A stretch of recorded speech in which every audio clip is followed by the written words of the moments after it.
हाय, नमस्कार. माझं नाव चेतना. मग कसं दिसते श्रीखंड? तर चला बनवूया आपण. त्याआधी इथे मी 30 डेजचा चॅलेंज घेतलेला आहे आणि आज त्याचा दुसरा दिवस आहे. तर अजून तुम्हाला कोणत्या नवनवीन रेसिपी बघायला आवडतील मला नक्कीच कमेंट सेक्शनमध्ये कळवा. इथे मी एक बाउल घेतला होता आणि त्याच्यावरती मी चाळण घेतली होती. म्हणजे पुरणची चाळणसुद्धा घेऊ शकतो. आणि इथे मी हातरुमाल घेतलेला आहे, तो स्वच्छ धुवून घेतलेला आहे. आणि ते साधारण मी दही घेतलेलं आहे, 1 किलो दही घेतलेलं आहे मी हे. आणि हे दही मी घरीच बनवलेलं आहे. तर किती छान दिसते हे दही. तर तुम्हाला असंच दही बनवायचं असेल तर इथे मी लिंक देते वरती, तर तुम्ही तिकडे टॅप करून बघू शकतात.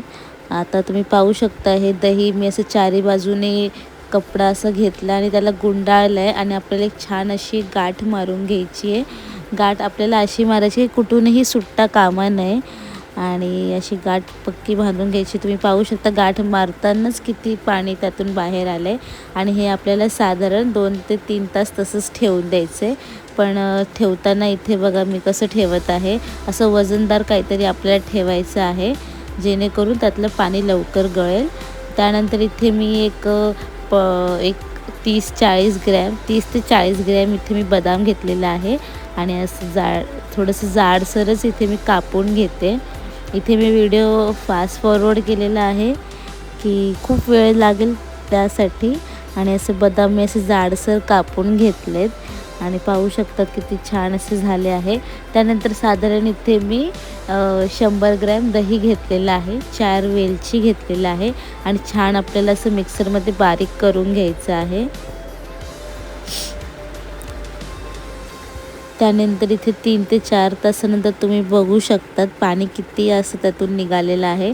आता इथे मी गाठ खोलून घेते आणि आपण पाहूया आपलं कसं एकदम चक्का बनून तयार झालेला आहे.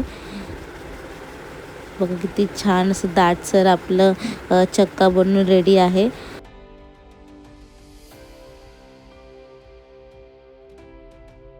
एका बाउलमध्ये काढून घेते. तुम्ही पाहू शकता किती छान असं दाटसर आपलं मस्त चक्का बनून रेडी झालेलं आहे. कुठेही पाणी सुटलेलं नाही आहे. आणि इथे बघा जे आपण साखर आणि वेलची बारीक करून घेतली होती ती सुद्धा यामध्ये मी ॲड करत आहे. आणि आपण विक्सच्या साहाय्याने असं एकत्र करून घेऊया. विक्सच्या मदतीने असं पटकन होत नव्हतं म्हणून इथे मी चमचाच घेतलेला आहे. चमच्याने कसं आपण एकदम पटापट करू शकतो. तर मी हे एकत्र करत आहे. आणि आपल्याला हे असं साधारण 5 ते 6 मिनटं करायचं आहे. हो बरोबर, आपण यामुळेच आपण खूप अशी क्रीमी टेक्स्चर येईन आपल्या श्रीखंडाला. आणि तुम्ही पाहू शकता आपण इथे कुठेही थंड गोष्टीचा वापर न करता किती दाट असं झालेलं आहे आणि कुठेही पाणी नाही सुटलेलं आहे.